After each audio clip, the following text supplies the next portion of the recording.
مدینہ منورہ میں ایک عورت کا انتقال ہو گیا۔ جب پیشہ ور غسالہ مرنے والی کو نہلا رہی تھی تو اچانک اس نے قریب کھڑی ہوئی خواتین سے کہا کہ مرحومہ ایک بدکار عورت تھی۔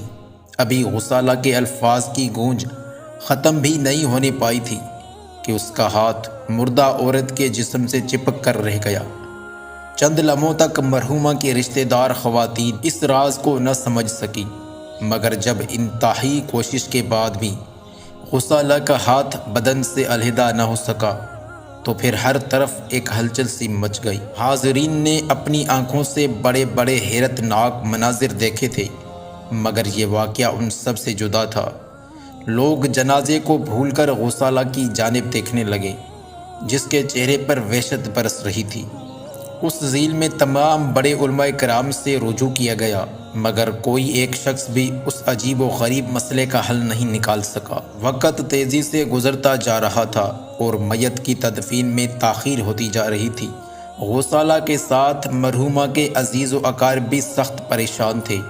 سب کے ذہنوں میں ایک ہی سوال تھا کہ اگر غسالہ کا ہاتھ الگ نہ ہو سکا تو پھر جنازے کو کس طرح دفن کیا جا سکے گا۔ تمام چہرے استغفار کی ایک علامت بن کر رہ گئے تھے، مگر وہاں ان کے سوالوں کا جواب دینے والا کوئی موجود نہ تھا۔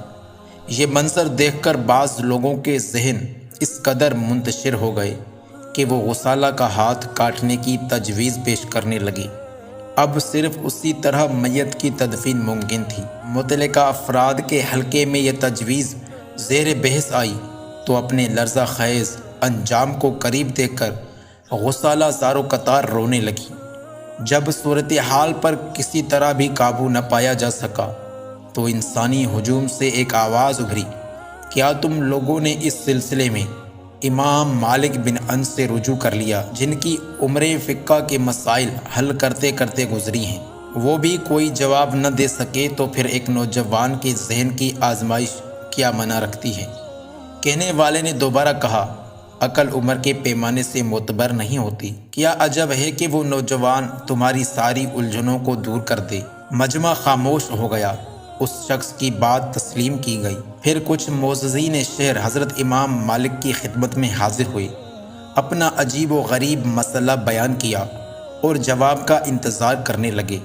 حضرت امام مالک بہت دیر تک غور و فکر کرتے رہے، پھر فرمایا، غسالہ نے مرحومہ کو یقیناً کوئی ایسا آزار پہنچایا ہے جسے خدا پسند نہیں کرتا۔ دریافت کرو کہ مرحومہ کے ساتھ اس کا سلوک کیسا تھا۔ یہ وہ عذاب ہے جسے قدرت دنیا میں ظاہر کرنا چاہتی ہے۔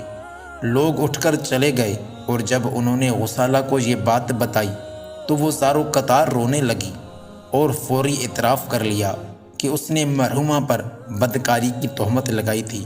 حضرت امام مالک سے دوبارہ رجوع کیا گیا تو آپ نے فرمایا، مرنے والی ایک پارسا خاتون تھی۔ خدا کی غیرت نے یہ گوارا نہیں کیا کہ اہل دنیا کی نظر میں اس کی پاک سازی داغدار ہو جائے، اس لیے غسالہ کو تماشا بنا دیا گیا ہے تاکہ لوگ عبرت حاصل کر سکیں۔ اب اس تہمت طراز عورت کے جسم پر 100 کوڑے لگاؤ تاکہ اس کا ہاتھ الگ ہو جائے۔ پھر ایسا ہی کیا گیا۔